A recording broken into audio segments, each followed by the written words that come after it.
Sekarang buka Quran surah ke-23 ayat 1 dan 2.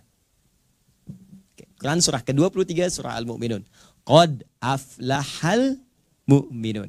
Kata Allah, orang-orang beriman itu pasti akan menggenggam kesuksesan dan kebahagiaan. Apapun aktivitasnya. Jika Anda seorang pebisnis, insya Allah sukses, bahagia. Anda seorang sukses, bahagia. Arsitek, sukses, bahagia. Diplomat, birokrat, sukses, bahagia. Nanti saya tunjukkan. Saya tunjukkan buktinya di masa lalu, bagaimana kemudian itu bisa berbahagia. Ternyata syarat pertamanya bukan pengetahuan, syarat pertamanya bukan kekayaan, syarat pertamanya, teruskan ayat keduanya. Khasyi'un. Kata Allah, sukses dan bahagia itu bisa mudah diraih ketika engkau datang kepadaku pemilik semuanya dengan keadaan yang khusyuk. Bagaimana cara datang ya Allah? Salat. Oke. Oh, saya punya persoalan di Paris misalnya teman-teman sekalian. Oh, ada yang hilang misalnya. Barang saya kehilangan. Paspor hilang. Misal ya. Saya cari. Pertanyaan saya begini. Alih-alih saya mencari, bikin laporan ke polisi, lebih mudah mana dengan saya datang ke Padubes, karena saya kenal dengan Padubes, datang kepada Padubes, saya mintakan minimal dikasih surat pengganti laksana paspor. Ya, saya mau tanyakan, lebih mudah mana datang langsung ke KBRI bertemu Padubes, atau kita urus sendiri keliling tuh sampai dapat? Langsung kan? Oke? Kata Allah, aku yang punya kesuksesan. Aku yang punya kesuksesan. Aku yang punya kebahagiaan, aku yang punya segalanya. Karena itu orang-orang yang datang langsung kepadaku meminta, aku akan mudahkan ikhtiar dia. Ya, bukan tidak langsung dapat, bukan langsung dapat. Ya Allah pengen emas, celing, emas datang, tidak begitu. Ya, mungkin ada Mas Parno, Mas Asep, Mas tidak begitu caranya gitu ya. Tapi caranya ketika Anda datang, Allah akan sentuh hati-hati orang itu. Mudahkan orang ini. Kan Allah yang membolak-balikan hati orang. Ringankan orang ini, mudahkan dia, jauhkan dari macet, tiba-tiba macetnya banyak, Anda lewat kok pada minggir semua.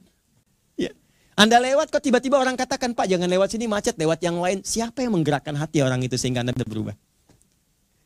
Karena itu kata Allah, orang beriman itu pasti menggenggam kesuksesan dan kebahagiaan. Apa syarat pertamanya? Datang kepadaku khusyuk tunaikan salat. Makanya banyak para sahabat, Pak, Ibu, itu khususnya teman-teman yang pria ya, karena ada kewajiban mencari nafkah bekerja, itu para sahabat sebelum mereka berangkat bekerja, itu rata-rata memohon kemudahan pada Allah dulu lewat Baik, salat. tapi waktunya disebut subuh. Kenapa subuh? Dari kata asbah. Apa itu asbah? Sesuatu yang siap dengan rencana. Karena itu kalau orang Arab tanya, kaifa asbahtum, bagaimana kabarmu pagi ini? Bukan sekedar tanya kabar.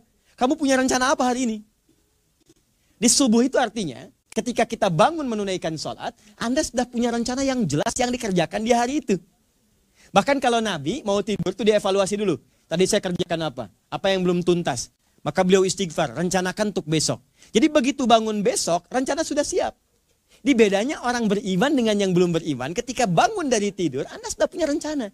Hari ini mau kerjakan apa? Besok mau baca Quran berapa ayat? Mau sholat di mana? Mau infak seperti apa? Jam 7 ada di mana? Jam 10 kerjakan apa? Jam 12 melakukan apa? Itulah subuh. Nah setelah rencananya siap, jangan langsung dieksekusi. Datanglah kepada Allah, ditunaikan sholat. Sholat itulah yang disebut dengan sholat subuh. Minta kepada Allah supaya aktivitas di hari itu yang akan kita kerjakan dimudahkan oleh Allah Subhanahu wa Ta'ala. Itu rahasianya kenapa banyak sahabat sebelum mereka berangkat menunaikan pekerjaan, mereka sholat. Bapak pernah dengar Abdurrahman bin Auf? Izin ya Pak ya, Bu ya. Itu beliau orang paling kaya di Mekah pada saat itu. Masuk Islam, kemudian mohon maaf, ya dipersekusi, diambil hartanya, dan tidak dieksekusi. Beliau pemilih hijrah ke Madinah. Kata orang Quraisy pada saat itu, udah kamu pergi aja ke sana, 400 kilo jaraknya. Dari Mekah ke Madinah. Pergi aja, kami nggak akan eksekusi, kami hanya ambil semua hartanya saja. Jadi mereka berpikiran begini, nggak akan selamat lah sampai sana, cuma pakai baju aja. Ya, supaya kalaupun nanti di jalan kemudian meninggal dunia, jadi pelajaran bagi yang lain supaya tidak memilih masuk Islam. Tapi perhatikan kalimat ini. Kata orang-orang Quraisy pada saat itu, kamu pilih mana? Tinggal tetap di Mekah, pindah agama lagi kepada semula, kami kembalikan semua harta, kami angkat jadi hartawan yang paling dihormati di sini. Atau silahkan pergi ke Madinah, tapi jangan bawa apapun, bawa pakaian saja. Kata Abdurrahman bin Auf, saya memilih hijrah ke Madinah. Ini kisah nyata. Yang tidak mudah istrinya. Kata orang-orang Quraisy, kamu ikut suami, cuman pakai pakaian saja, belum tentu hidup sampai Madinah. Atau pilih tinggal di Mekah, bertahan pada agama lamamu, kami berikan semua harta-harta suami, plus kami fasilitasi menikah dengan pemuda tampan manapun di sini, yang kau pilih, kami yang fasilitasi. Tidak banyak orang tahu, sebelum berangkat itu, setahun sebelum berangkat, umat Islam hanya diperintahkan oleh Allah lewat Nabi untuk menunaikan sholat. Tidak yang lain. Jadi nggak ada pelajaran zakat, nggak ada pelajaran haji, umroh, hanya sholat. Puasa belum ada.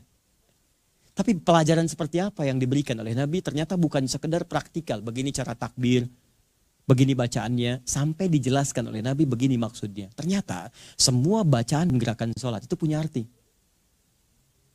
Tangan mengangkat seperti apa, kaki kenapa mesti tegak, kenapa sejajar dengan bahu, maknanya apa, diajarkan semuanya. Dan diantara maknanya, fokus, tegak seperti ini sebelum kita menunaikan sholat, kita diminta tegak, berdiri, ya. Itu diantara maknanya kata para ahli hikmah, bukunya banyak bertebaran sekarang.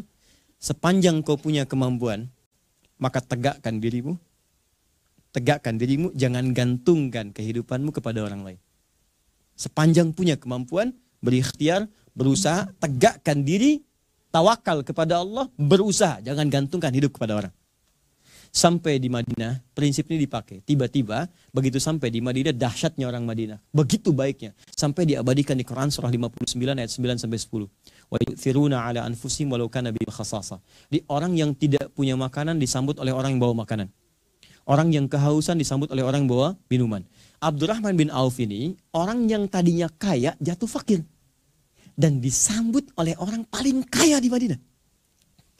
Karena paham, ya kan nggak mudah itu. Tadinya di atas levelnya kaya, tiba-tiba jatuh fakir, kan nggak mudah. Jadi kalau orang sedang punya gayanya banyak, begitu tidak ada, tekanannya tinggi. Dan ini mengira yang kaya ini, tekanan mungkin akan tinggi, karena itu dia mencoba meringankannya.